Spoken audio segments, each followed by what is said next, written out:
What is going on, everybody? Anon here, and happy Sunday to everybody.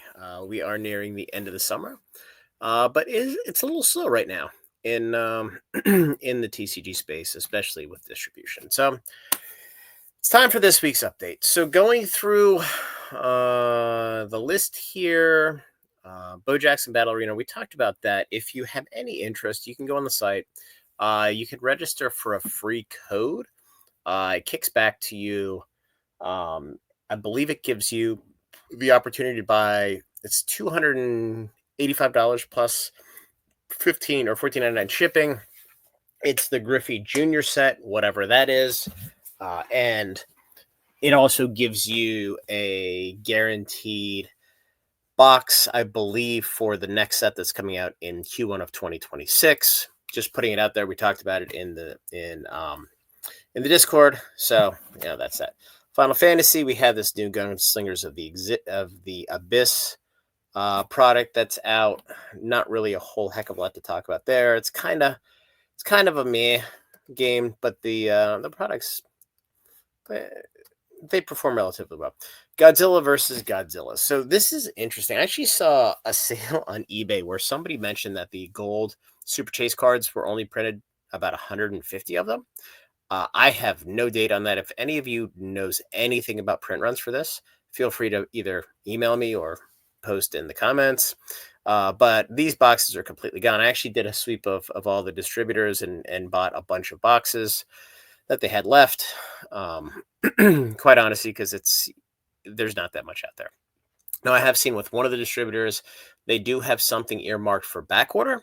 I don't know if that's going to be real, if it's not going to be real, but these boxes are about to hit $70, $80 because I think there's like 23 of them for sale in TCG Player. And quite honestly, the cards look kind of fun. No idea how to play the game. Hopefully at Gamma this year in February, Bushi's there and they're actually demoing the game. Last year they demoed HoloLive, which is, yeah. And I think they had Card5 Vanguard also. I didn't have a chance to play that one, but I really want to play Godzilla or Weiss for the first time ever. So anyway, Gundam. So this is interesting. So we've heard a couple different things. So I mentioned before, Wave 1 went out on July 25th or for July 25th. The second wave is delayed. So it looks like the second wave started to deliver last week through certain distributors. My distributor, I'm hoping this week. And for those of you who don't know, Gundam is carried by Southern, GTS, PhD, and Alliance in no particular order. So if you've gotten your second wave and 100% of your allocation for Gundam, please post and let me know. And if you don't mind telling me the distro, that's fine. If not, I'm gonna just call everybody tomorrow and ask them where they're at, because I'm really curious. So that being said, New Lorcana set comes out. I have no interest in that whatsoever. There's no margin. It doesn't really sell well at this point. They've just kind of overprinted it to high hell. HoloLive looks like there's a new set coming out. Again, not really in my wheelhouse.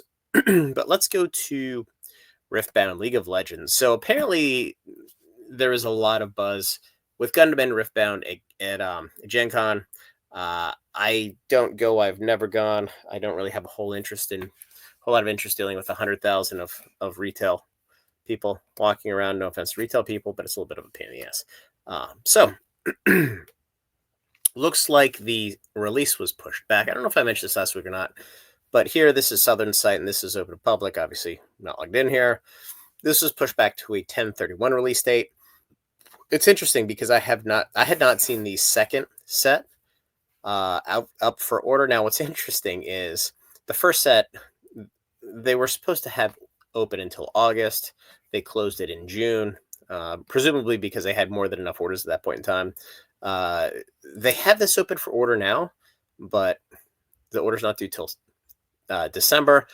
I would highly recommend getting your orders in as quickly as possible for this. It's most likely going to close early because it's going to be the same thing all again. Moving to some more indie games. Sorcery, there's supposedly the annual set is coming out in October. Nobody believes it. Nobody has any faith in the company at this point. They just put out this little Dragon Lord box, which is kind of cool, but it was almost like a 14-card secret lair with a foil card in there. It was impossible to get through distribution. A lot of it went through Team Covenant, who's like a third-party indie card seller, and nobody really has any idea what the hell this management team's doing at this point. So, yeah, I do like the cards. I do like the game. I wish them the best, but yeah, I'm really not holding my breath on what comes next there. Let's see. Let's talk about Weiss real quick. So the Nikki reprint came out. I did hear one distributor mention that they had a delay in being able to ship product out to their customers. I heard nothing after the fact. I thought that was a little weird, but obviously, the boxes are exactly the same as the first print. It has the promo, it has the playmat. It is literally identical. I did not have a chance to look, and I'll look at some point this week just to see if there's a print label or a print stamp on here, just to see if it was printed at the same time or not. I don't know if that exists. I'm just kind of curious because I just mentioned to myself the prices have gotten smashed on TCG Player. There's like 100 cases that have come on the market, another like 1,500 boxes. I'm sure there's some crossover, so it's going to take a good amount of time for this to work through the system. I think ultimately these are probably $100 boxes plus. It's a really, really strong IP. People just love cartoon boobs, but there's a lot on the market right now. So that being said, Azure Lane Volume 2, this order was due back in June. I am supremely confident that this was ordered a good amount less than Nikki was, just because, yeah, there was the whole Nikki phase, and then Azure Lane just kind of slid under the radar, at least in my opinion. And Azure Lane really started everything in the end of 2023. And for those of you who don't know, this is an older IP, but the boxes came out, went immediately to $125, $150. They've been sitting right between $150 and $200 ever since. They did print a second edition with silver labels. They're still selling for $125. So that's coming out. That's interesting. And the one other thing, and this is a little bit of a dark horse here, if I can find it. So Beyond Journey's End. So this is an anime that's actually on Netflix. I watched the first episode because I don't know anything about it, and as much as I don't really care that much about the IP for these random things, I figured I'd watch the first episode. And you know what? Unlike One Piece, which I can't watch, it's made for children. Yeah, no offense to the younger folks out there. This was sort of kind of interesting. Now, when this came out, everybody slept on it. And supposedly this IP is like the #1 or #2 IP in Japan right now, or so I'm told, or anime or whatever you want to call it. So the boxes are like $150 because nobody bought it. So this is a second edition. This is going to have the silver printing. I did buy a decent amount of cases of this. It's kind of hard to spend out when you're trying to really focus on downside risk mitigation, and obviously Weiss is not the place where you want to focus if you're worried about risk mitigation on the downside. But these three sets are, as Weiss goes, they're infinitely more risky than some of the other ones. So we'll just leave it at that. All right, moving to, let's do Magic first, because there's some cool Pokemon stuff going on. So the order windows have closed now everywhere for Avatar, for Spider-Man. In fact, they're not even showing up on here, which is interesting. Southern did their allocations this weekend, as far as I can tell, for Spider-Man and for Mega Evolutions, which is probably why they're not showing up here. So Edge of Eternities, the collector boxes were really, really tight, and we're seeing a ton of them get dumped on Amazon. Now, what's really, really funny, I shouldn't say funny, it's funny to me. Wouldn't be funny if I bought them. If you guys recall, at release, WotC came out. They did a press release, and they talked about how the UPC on certain collector boxes, collector displays, Commander displays had a collector box UPC. So Amazon's been selling all these Edge of Eternities collector boxes at $2.99, and when people are getting them, they're getting a display of Commander decks, which is a giant kick in the nuts, because when they're scanning the product, it has the wrong UPC. So I initially thought, holy crap, these guys have held back a ton of collector boxes. They have held back a fraction of a ton of collector boxes. They also just held back an equal fraction of a ton of Commander decks, which Amazon thinks are collector boxes because UPCs are wrong. So this is it's a little bit of a comedy of errors, which is it's interesting. Um, so Spider-Man allocations are in for all but two distributors. I believe Alliance and PHG are a little bit behind. Alliance is always at the end, although they've been updating their website a little bit quicker. So hopefully they're getting back to normalcy after the whole Chapter 11 with Diamond, and then getting bought out by Universal. So things seem like they're getting back to normal there. But with Spider-Man, play boosters are an absolutely brutal. I did a video last night just on the ratio of play boxes or collector boxes to play boxes, and over the last 4 sets, it's been a little bit of a different story with each set. But with Spider-Man, there's 20% fewer play boxes at Edge of Eternities that have gone through distribution, and they're all sitting with Amazon. Amazon's going to sell them all to direct to consumer. They started doing it a couple days ago at $209 MSRP. So you can almost be guaranteed that the play boxes at release are going to be right around $209 because there's not going to be enough to go around. Now with Avatar, it's a little bit different because there is a larger percentage of play boxes, from what I'm told, about a 5% reduction from Edge of Eternities, which is still shitty. Don't get me wrong, but it's not 20%. So I don't know if they've printed more of this, if they know that Avatar is a little bit more nerdy, so it should theoretically be accepted more positively in LGSs, whereas Spider-Man is a little bit of a no-go, at least from the store owners I've spoken to and talking to their clientele. It's the weird politics of comic books versus cartoons. That's all I can say. We live in a children's game. I don't know what else to say. But the gift bundles look like the allocations are reasonably strong there. A little bit stronger than what I saw with Final Fantasy. No, I don't know if that's just a function of my spend, or if they have printed a little bit additional. Again, this is my concern with not having serialized cards in the collector boxes, because they can print the living shit out of it, and we will never know until it's too late when you're holding a bunch of product and it gets absolutely smashed because the market as a whole starts to lose faith in Wizards. And one thing we know about Wizards is there's only so many positive moves they'll go in a row before they stub their toe, and they're due for it. So, I'm not holding my breath. I'm hoping they don't do it for all of our sake, but who knows? So that is, looks like Lorwyn's scheduled for Q1. Return to Strixhaven appears to be scheduled for Q2, probably the Edge of Eternity slot. Now, I have heard rumblings of I think I mentioned this before, a Harry Potter set based on some product and UPCs that are being pre-sold by ancillary vendors for card sleeves and things like that.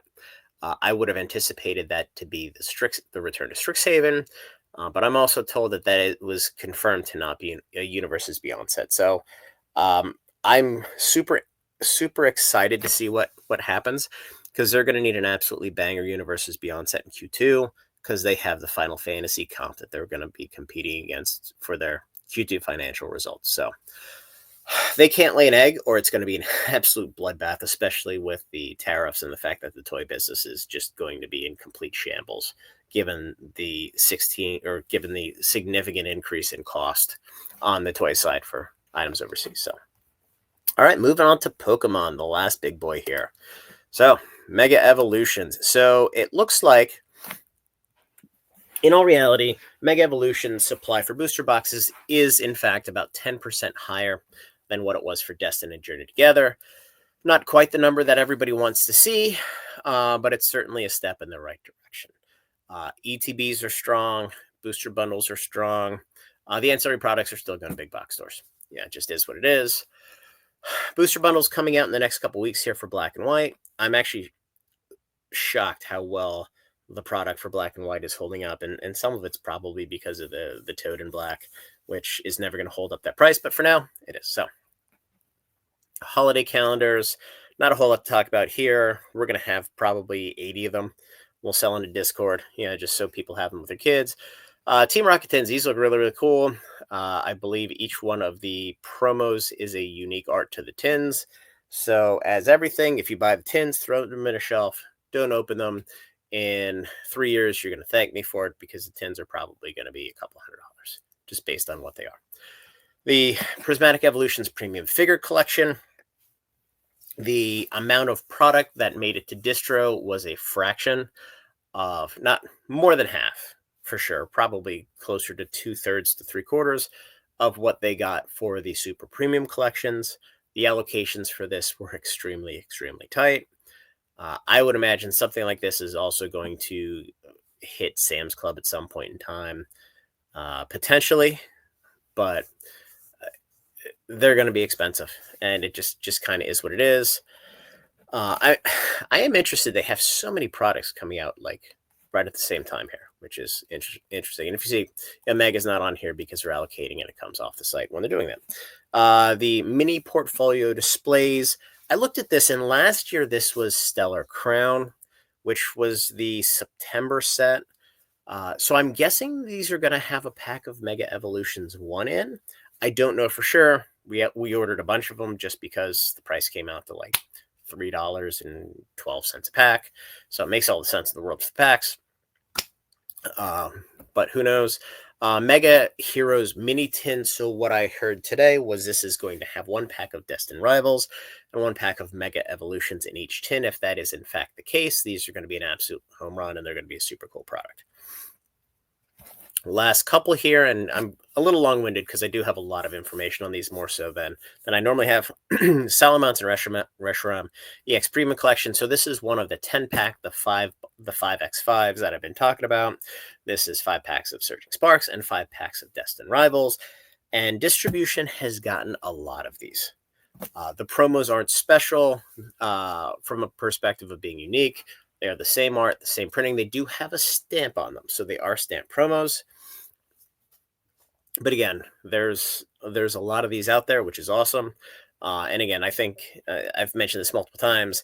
This seems to be the direction that the Pokemon Company is taking in reprinting sets. This way, they can hit 2 at the same time. They're not doing booster bundles or anything like that. This is a larger footprint. It is an advertising item, and the margin on a product like this is about 33 to 40% higher than what the booster bundle equivalent is. Now, granted, this is 10 packs. Those are 6 each. So 12 total. But the MSRP on this is $50, and the MSRP on 12 packs is what, 27 and 27, so call it 54. So this is $4 less for 2 packs. So anyway,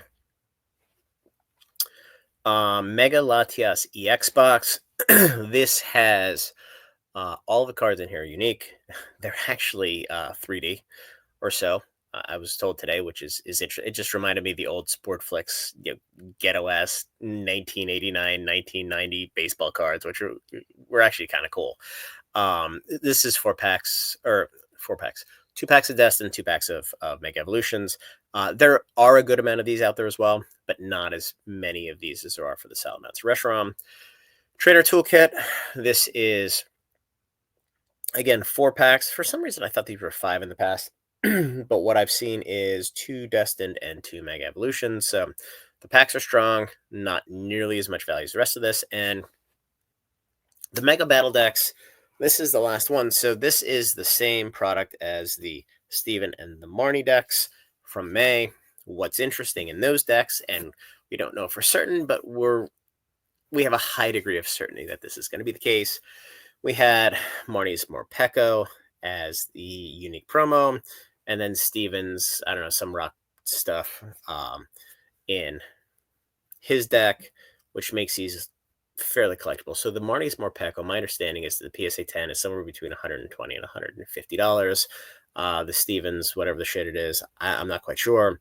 But for decks that have an MSRP of $14.99, there is far more value in here than what you're normally used to seeing. So these are really, really super interesting. Now, obviously, they don't have the picture here, but it looks like Haunter is the Gengar card, and I don't recall what the other one is. But it's super interesting. So it's really, really nice to see the Pokemon Company put a unique item. That'd be nice to have a pack or 2 in here as well, but a unique item in each one of these what used to be quote unquote dead product, just to make it a little bit collectible. So anyway, guys, that's all I have. Have a great Sunday night. If you have any questions about any other games, I'll see if I can answer them. Some of these games I just don't follow because there's only so much time in the day to pay attention to these things. But I'll do what I can. So like the video, subscribe to the channel, join the Discord. We do have we do have a first anniversary raffle coming up. And the raffle is we have 78 lots of random sealed items like Mewtwo, EX cases, a lot of different prismatic ancillary product cases. We have like Cynthia Garchomp case. We have Hopstation cases. So this is a fun way to kind of get rid of those and sell them off. We took a blended price of everything and then just dropped it below whatever the lowest price was for the raffle ticket. So we have 78, and then we also have I have 20 prismatic 20 Silver Tempest ETBs that we're just going to give out at random to anybody who buys a ticket. It's just kind of a thank you for folks that supported us. So anyway, guys, have a great night. We'll talk soon.